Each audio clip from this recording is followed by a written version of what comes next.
मैं ऋतु Sharma. Green TV की तरफ से दीपावली की आप सभी को हार्दिक बधाइयाँ। इस दीपावली हम उम्मीद करते हैं कि आप दीपों से अपने घर आंगन को महकाएंगे, ना कि पटाखों से। तो पटाखों से दूर रहिए और एक सुरक्षित दिवाली बनाइए। तो आइए अब नजर डालते हैं आज की देश डायरी पर। आज हम बात करेंगे किसानों को दिए जा रहे दीपावली तोहफे पर। जानेंगे हरियाणा में रुई कारोबारी क्यों है खुश। बताएंगे कहां खोला जा रहा है एग्री बिजनेस स्कूल। समझेंगे पंजाब यूनिवर्सिटी की नई पहल के बारे में। साथ ही बताएंगे पैरालिसिस के शिकार लोगों के लिए क्या है अच्छी खबर। दिल्ली और एनसीआर में बढ़ रहे वायु प्रदूषण को लेकर पर्यावरण एवं जलवायु परिवर्तन मंत्री प्रकाश जावड़ेकर की मौजूदगी में एक बैठक का आयोजन हुआ। इस बैठक में प्रकाश जावड़ेकर समेत हरियाणा, राजस्थान, दिल्ली समेत कई राज्य के वन मंत्री और राज्य के पदाधिकारी शामिल हुए, जिसमें इसकी समस्या के समाधान पर चर्चा हुई। पड़ोसी राज्यों के पर्यावरण एवं वन मंत्रियों और अधिकारियों के साथ समीक्षा बैठक में हरियाणा के मंत्री कैप्टन अभिमन्यु, राजस्थान के मंत्री राजकुमार रिंवा, दिल्ली के मंत्री इमरान हुसैन समेत एनडीएमसी, दिल्ली विकास प्राधिकरण, दिल्ली यातायात पुलिस व हरियाणा, राजस्थान, उत्तर प्रदेश और दिल्ली के अधिकारी भी मौजूद थे। बैठक में केंद्रीय पर्यावरण, वन एवं जलवायु परिवर्तन मंत्री प्रकाश जावड़ेकर ने कहा कि केंद्र सरकार केंद्रीय प्रदूषण नियंत्रण बोर्ड में जल्द ही एक नियंत्रण कक्ष स्थापित करेगी, जिससे दिल्ली और राष्ट्रीय राजधानी क्षेत्र में प्रदूषण के स्तर और हवा की गुणवत्ता की रोजाना निगरानी और समीक्षा की जा सके। दिल्ली और राष्ट्रीय राजधानी क्षेत्र में हवा की गुणवत्ता में सुधार के लिए वायु अधिनियम की धारा 18 के तहत जल्द ही निर्देश भी जारी किए जाएंगे। Pollution control board, central pollution control board में हमारे मंत्रालय में हम कंट्रोल रूम करेंगे और जहां रोज इसका रिव्यू लिया जाएगा और रिव्यू लेके हम इसको सभी एजेंसी से कोऑर्डिनेट करेंगे और इन सभी विषयों में जो एक मिनिमम हमारा आज रिव्यू और भी चलेगा अधिकारियों का, और रिव्यू के बाद हम सेक्शन 18 में डायरेक्शंस इशू करेगा एनवायरनमेंट मिनिस्ट्री कि सभी एजेंसियां जो कार्यक्रम उन्होंने दिया है उसे समयबद्ध तरीके से लागू करें। देश की केंद्र सरकार ने किसानों के लिए दीपावली का तोहफा घोषित कर दिया है, जिससे दलहन फसलों के समर्थन मूल्य में 250 रुपए प्रति क्विंटल की वृद्धि के साथ 75 रुपए के अतिरिक्त बोनस दिया जाएगा और साथ ही इस रबी सीजन की प्रमुख फसल गेहूं का समर्थन मूल्य 75 रुपए प्रति क्विंटल बढ़ा दिया गया है। प्रधानमंत्री नरेंद्र मोदी की अध्यक्षता में आर्थिक मामलों की मंत्रिमंडलीय समिति की बैठक में रबी सीजन की प्रमुख फसल गेहूं समेत सभी फसलों के समर्थन मूल्य के कृषि मंत्रालय के प्रस्ताव को मंजूरी दे दी गई है, जिसके तहत गेहूं का एमएसपी 1450 रुपए से बढ़ाकर 1525 रुपए कर दिया गया है। जौ का एमएसपी 1150 रुपए से बढ़ाकर 1225 रुपए क्विंटल कर दिया गया है। वहीं दालों की महंगाई से तंग सरकार ने इसकी खेती को प्रोत्साहित करने के लिहाज से एमएसपी में आकर्षक वृद्धि की घोषणा की है। दालों के समर्थन मूल्य में जहां 250 रुपए प्रति क्विंटल की वृद्धि की घोषणा की गई है, वहीं 75 रुपए प्रति क्विंटल के हिसाब से बोनस देने का भी ऐलान किया है। साथ ही चना और मसूर जैसे फसलों पर भी बोनस दिया जाएगा। देश भर में सर्दी के मौसम ने दस्तक दे दी है। ऐसे में ऊनी कपड़ों और रजाइयों की मांग भी बढ़ गई है, जिसके चलते देश के हरियाणा राज्य में रुई के कारोबार में इजाफा हुआ है। मौसम में आए बदलाव से हरियाणा राज्य के लोगों ने रजाइयां भरवानी शुरू कर दी हैं। गर्म कपड़ों की दुकानों पर खरीदारी करने के लिए ग्राहकों की भीड़ बढ़ने लग गई है। मंडी में रुई का भाव 120 से 150 रुपए प्रति किलोग्राम है। मौसम ठंडा होने से ग्राहकों में दिन प्रतिदिन वृद्धि होती जा रही है। शादी की तैयारी के लिए भी खरीदारी करने वाले ग्राहकों में इजाफा होने लगा है। इस बार रुई की मांग पिछले वर्षों से ज्यादा होने की उम्मीद है। मौसम के मिजाज ने रुई के व्यापार में गर्मी ला दी है। हरियाणा राज्य में शहर के बाजारों की बजाय मंडी में रुई के ग्राहक ज्यादा दिखाई दे रहे हैं, जिससे मंडी के व्यापारी खुश हैं। किसान सिर्फ खेतों तक ही सिमट कर ना रह जाए, बल्कि अपनी फसलों की मार्केटिंग भी खुद ही करे। इस दिशा में हरियाणा सरकार ने एक महत्वपूर्ण कदम उठाया है, जिसके तहत प्रदेश के हर जिले में एक एग्री बिजनेस स्कूल की स्थापना की जाएगी। हरियाणा के कृषि मंत्री ओम प्रकाश धनखड़ ने कहा है कि हरियाणा के हर जिले में एग्री बिजनेस स्कूल खोला जाएगा, जिससे प्रदेश के किसानों को मार्केटिंग के जरिए सीधे उपभोक्ता से जोड़ा जा सकेगा। एक साल में हरियाणा के किसानों को अधिकतम लाभ पहुंचाने की दिशा में कार्य किया गया है। आने वाले समय में किसानों को विकसित बनाने का कार्य भी किया जा रहा है। सरकार के कामकाज को किसानों के लिए फायदेमंद बताते हुए उन्होंने कहा कि एक साल के अंदर किसान हित में अनेक निर्णय लिए गए हैं, जिसके तहत सरकार हॉर्टिकल्चर यूनिवर्सिटी की स्थापना करने जा रही है। साथ ही ऑर्गेनिक एक्सीलेंसी सेंटर और फ्लोरिकल्चर को भी बढ़ावा दिया जा रहा है। देश की राजधानी दिल्ली के सभी अनुसूचित जाति, जनजाति, अन्य पिछड़े वर्ग, अल्पसंख्यक वर्ग और विकलांगों को अब बैंक से लोन लेना और भी आसान हो गया है। राजधानी दिल्ली में रहने वाले अनुसूचित जाति, जनजाति, अन्य पिछड़े वर्ग, अल्पसंख्यक वर्ग और विकलांगों को 50,000 रुपए तक का लोन दिल्ली सरकार बिना किसी गारंटर के देने वाली है। ये फैसला दिल्ली SC, ST, OBC, अल्पसंख्यक फाइनेंशियल डेवलपमेंट बोर्ड की बैठक में लिया गया है। पहले इस वर्ग के लोगों को अलग अलग श्रेणी के तहत सरकार से लोन लेने के लिए किसी सरकारी कर्मचारी को गारंटर के रूप में शामिल करना होता था। इस फैसले के बाद से अब 5 लाख रुपए से अधिक का कोई लोन चाहता है, उसे किसी ऐसे 2 लोगों को गारंटर बनाना होगा जिनके पास 25 लाख रुपए कीमत की कुल संपत्ति हो और वो आयकर टैक्स जमा कराते हो। झारखंड के आदिवासियों के मौजूदा हालातों को सुधारने के लिए झारखंड सरकार tribal empowerment livelihood program TEL की शुरुआत करने जा रही है, जिसके तहत कौशल विकास, डेयरी और मछली पालन से ग्रामीणों को जोड़ने की पहल की जाएगी। झारखंड के 13 आदिवासी जिलों के 2-2 ब्लॉक में tribal empowerment livelihood program TEL चलाया जाएगा। पहले चरण में 1300 गांवों को इस प्रोग्राम के लिए चुना गया है। International fund for agriculture development के सहयोग से चलने वाले इस प्रोग्राम को केंद्र और राज्य सरकार की मंजूरी मिल चुकी है। इसके लिए JTDS को 6.5 करोड़ रुपए उपलब्ध कराया गया है। झारखंड ट्राइबल डेवलपमेंट सोसाइटी ने आदिवासी इलाकों में विकास को गति देने के लिए ये प्रोग्राम शुरू किए हैं। इस प्रोग्राम के लिए चुने गए गाँव को 8 सालों के अंदर विकसित करने का लक्ष्य रखा गया है। सभी चयनित गाँव में लोगों को रोजगार, कौशल विकास, डेयरी और मछली पालन से जोड़ा जाएगा। ट्राइबल एम्पावरमेंट लाइवलीहुड प्रोग्राम के तहत इन गाँव में तालाब खुदाई, लाख की खेती, बकरी, मुर्गी और सुअर पालन से संबंधित ट्रेनिंग ग्रामीणों को दी जाएगी। साथ ही जनजातीय समुदायों को आर्थिक सहायता भी दी जाएगी।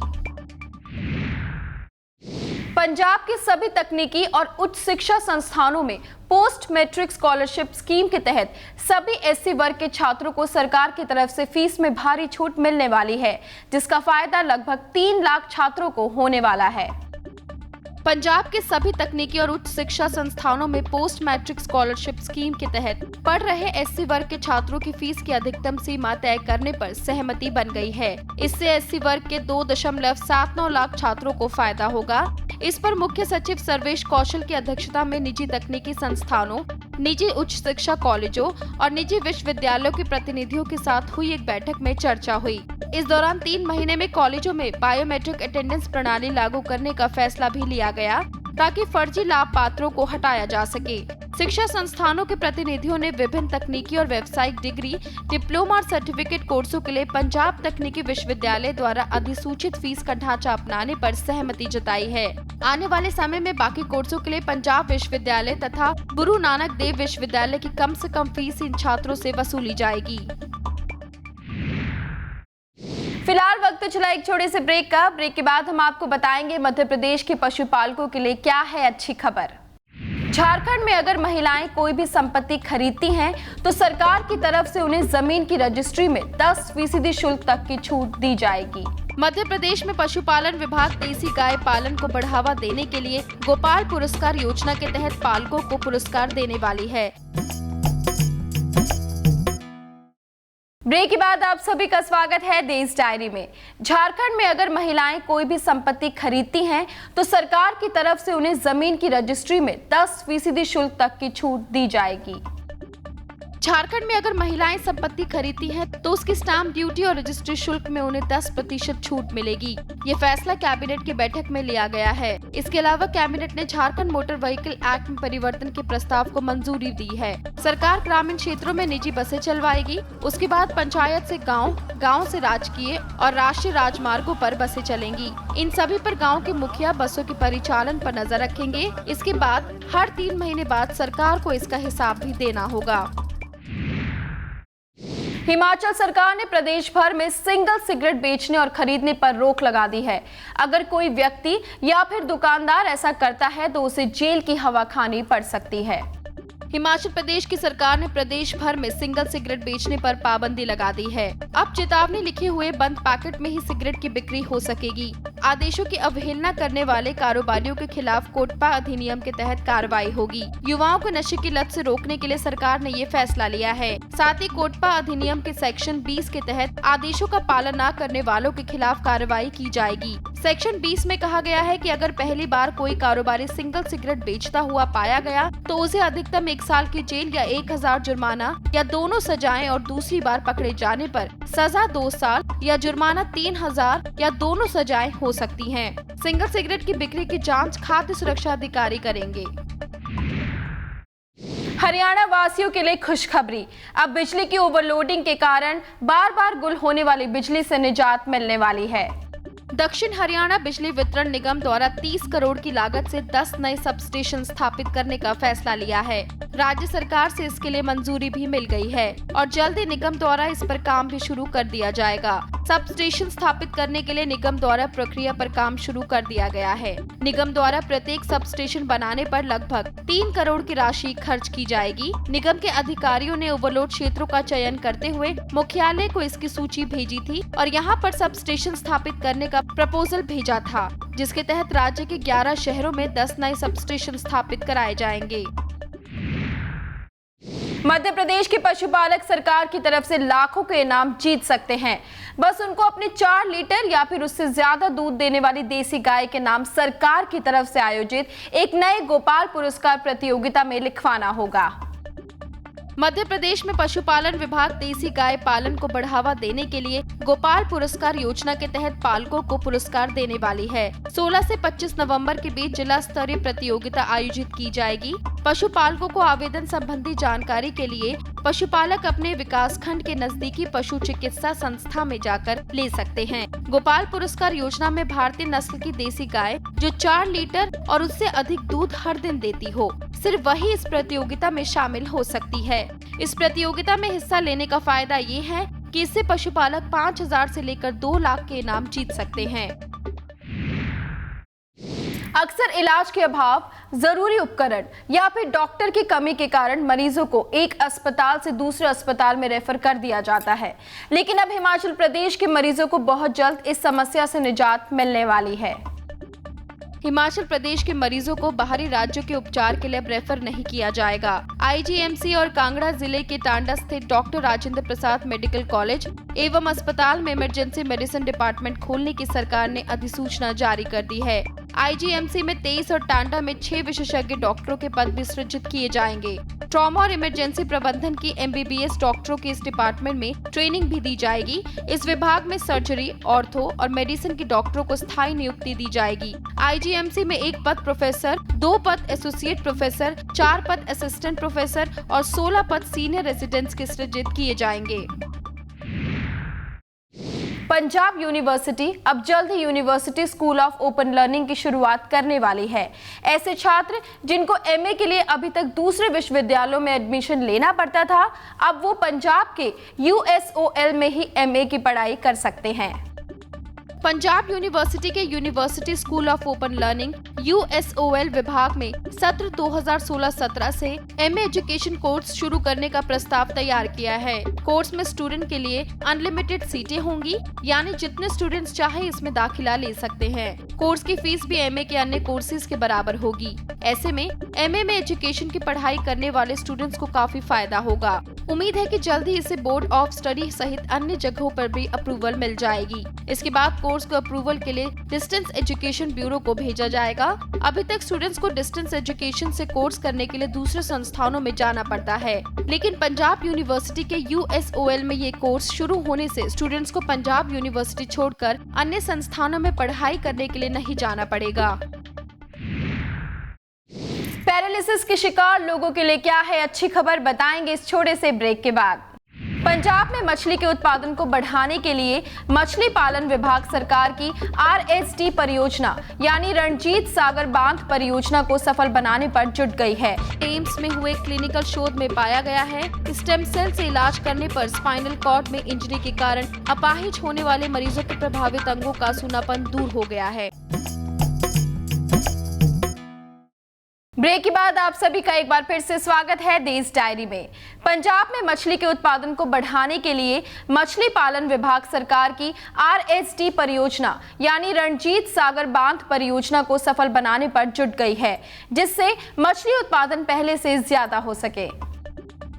पंजाब सरकार की ओर से नीली क्रांति लाने पर अधिक फोकस करने के लिए रणजीत सागर बांध परियोजना RST के तहत झील में मछली के उत्पादन को बढ़ाने के लिए मछली पालन विभाग की ओर से झील में मछली बीज डाले गए हैं। पंजाब सरकार मछली पालन व्यवसाय को प्रोत्साहित करने के लिए कई प्रकार की लाभकारी योजनाओं पर कार्य कर रही है। मछली पालन विभाग की ओर से बांध परियोजना की झील में राहू, कतला, मिर्गल, अन्य प्रकार की नस्ल की मछलियों का बीज डाला गया है। इसके साथ किसानों को 2.5 एकड़ रकबे में तालाब बनाने पर सरकार की ओर से 2 लाख रुपए की सब्सिडी तथा बिजली कनेक्शन प्राथमिकता पर मिल रही है, जिससे ज्यादा से ज्यादा किसान मछली पालन के व्यवसाय से जुड़ सके।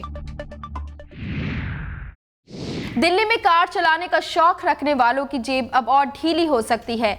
ऐसा इसलिए क्योंकि देश की राजधानी दिल्ली को प्रदूषण मुक्त बनाने और सड़कों को जाम फ्री बनाने के लिए कारों की कीमतों में इजाफा किया जा सकता है। राष्ट्रीय राजधानी दिल्ली में कारें खरीदनी महंगी हो सकती हैं, क्योंकि नगर निगम एक बार फिर से पार्किंग शुल्क में भारी बढ़ोतरी करने जा रहा है। निगम से जुड़े लोगों का कहना है कि ऐसा करने से दिल्ली के सड़कों पर वाहनों की बढ़ती संख्या पर रोक लगाने और साथ ही प्रदूषण पर नियंत्रण भी पाया जा सकता है। NDMC की स्थायी समिति की होने वाली बैठक में इस प्रस्ताव पर विचार किया जाएगा। बैठक में अगर प्रस्ताव पर मुहर लग गई तो राजधानी में 2 पहिया वाहनों की कीमतों में 1000 रुपए की बढ़ोतरी हो जाएगी, जबकि महंगी कारों की कीमतें भी कई हजार बढ़ने की उम्मीद है। इससे पहले भी निगम ने पार्किंग शुल्क में इजाफा किया था। माना जा रहा है कि दिल्ली में लगभग 7.5 मिलियन कारें हैं, वहीं हर रोज 1200 नए वाहनों की खरीदारी भी होती है। ये तो सभी को पता है कि कुत्ता अपने मालिक का सबसे ज्यादा वफादार होता है। लोग अक्सर अपने घरों में कुत्ता पालते भी हैं, पर क्या आप जानते हैं कि पालतू कुत्ता आपके साथ आपके बच्चे के स्वास्थ्य के लिए भी अच्छा होता है। जिन घरों में कुत्ते पाले जाते हैं उन घरों के बच्चों में दमा होने का खतरा 15% तक कम होता है। स्वीडन के वैज्ञानिकों के एक दल ने कम उम्र के कुत्तों के संपर्क में रहने और उसके बाद दमा के विकास के संबंध के अध्ययन के लिए नेशनल रजिस्टर का उपयोग करते हुए 10 लाख से भी अधिक बच्चों की सूचनाओं का विश्लेषण किया है। इस अध्ययन में ये बात सामने आई है कि जो बच्चे कुत्तों के संपर्क में बड़े होते हैं उनमें उन बच्चों की तुलना में दमा का खतरा 15% तक कम होता है, जो कुत्तों के संपर्क के बिना बढ़ते हैं। अमेरिका में बोली जाने वाली भारतीय भाषाओं में हिंदी सबसे ज्यादा बोली जाती है। करीब 6.5 लाख लोग अमेरिका में हिंदी बोलते हैं, वहीं 4 लाख लोग उर्दू और लगभग 3.5 लाख लोग गुजराती भाषा बोलते हैं। अमेरिका के जनगणना ब्यूरो ने अमेरिका समुदाय के 2009 से 2013 तक एकत्र आंकड़ों के आधार पर किए सर्वेक्षण में बताया कि अमेरिका में 60 मिलियन से ज्यादा लोग अपने घरों में अंग्रेजी के अलावा एक अन्य भाषा भी बोलते हैं। 2.5 करोड़ लोग अपने घरों में अंग्रेजी में बातचीत करते हैं। भारत की राष्ट्रभाषा हिंदी अमेरिका में बोली जाने वाली भारतीय भाषाओं में शीर्ष पर है। करीब 6.5 लाख लोग अमेरिका में अपने घरों में हिंदी बोलते हैं। करीब 4 लाख अमेरिकी नागरिक उर्दू और 3.7 लाख से ज्यादा लोग गुजराती में बोलते हैं।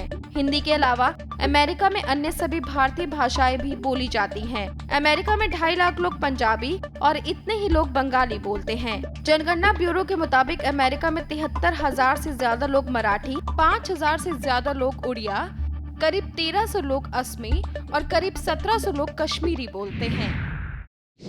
किसी कारण रीढ़ की हड्डी में चोट लगने की वजह से काफी लोग पैरालिसिस के शिकार हो जाते हैं। ऐसे में अभी तक इस बीमारी का कोई सफल इलाज नहीं हो सका है, लेकिन जल्द ही ऐसे मरीजों के लिए स्टेम सेल का उपचार कारगर साबित हो सकता है।